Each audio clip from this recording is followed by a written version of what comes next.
In this video, I'll be doing a little walk around and explanation of the 73 to 91 or 7th gen square body Suburbans. Let's get right into it.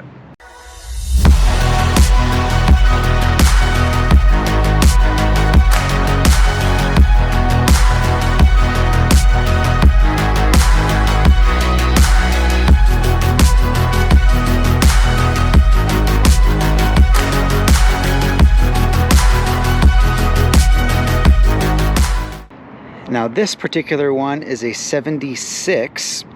This generation went from 73 to 91, and it had, you know, a bunch of different engine options, transmission options, obviously, because it was, and I also, yeah, I think so, 73 to 91, that is the longest generation period of, you know, a car manufacturer. Also, you know, a certain model, right? Or a certain, you know, gen where they're not updating tons of things. So I don't know how you would say that, but 73 and 91, very long. So this is also called the square body. This one is kind of an interesting bird. It's got a lot of different parts on it from a lot of different years of Suburbans. So, but the body is a 76. So you can see these circle headlights on this year. So that's like a giveaway of early 70s stuff. This grille is very custom. I don't know what on earth was happening there, but, and it's got a lot of bumps and bruises, but yeah, this is my 76. During this generation, like I said, there's a lot of different engine options. They had, you know, all the small block stuff, so like a 305, 350, 400, I believe, in some of these. I guess that was considered a big block, but anyway. And then they had the 454 also.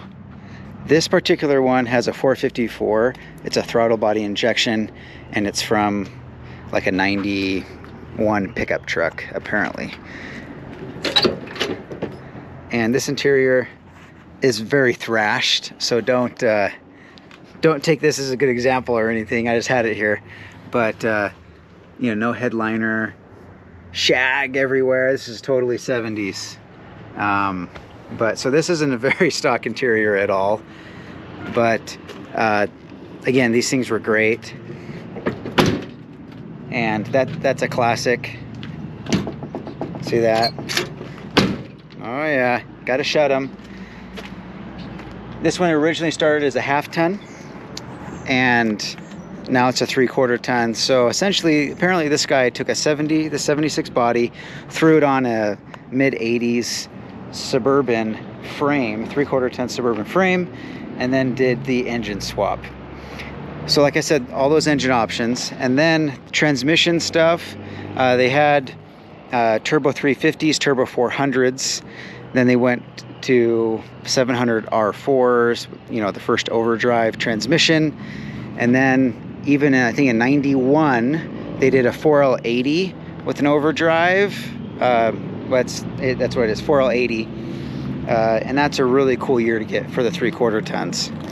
So that was the first overdrive in the heavy duty transmission.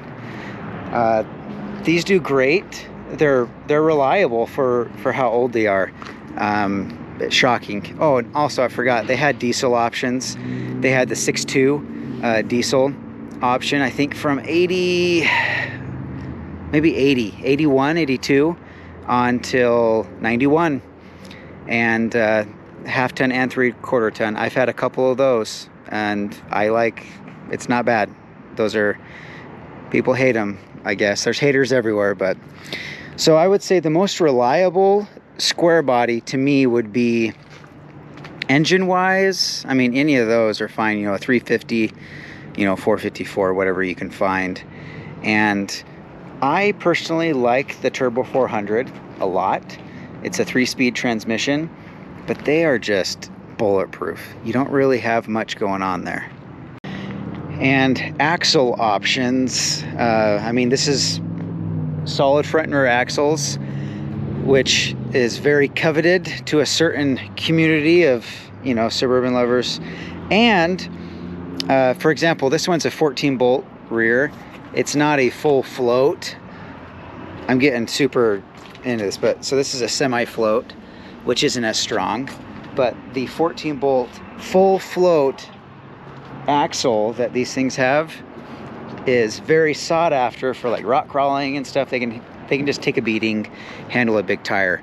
And so this is definitely considered the best off-road Suburban, and the strongest, you know, axles, and these transfer cases were great. A lot of that drivetrain stuff was just really good.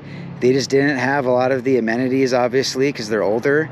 And, you know, I would venture, these were good engines, and they're, you know, they go a long ways, but they got better over time. So we'll talk about that. But these are definitely have a sweet spot to the Suburban, and it really what put them on the map, I would say, 73 to 91, and there's still a lot of them kicking around.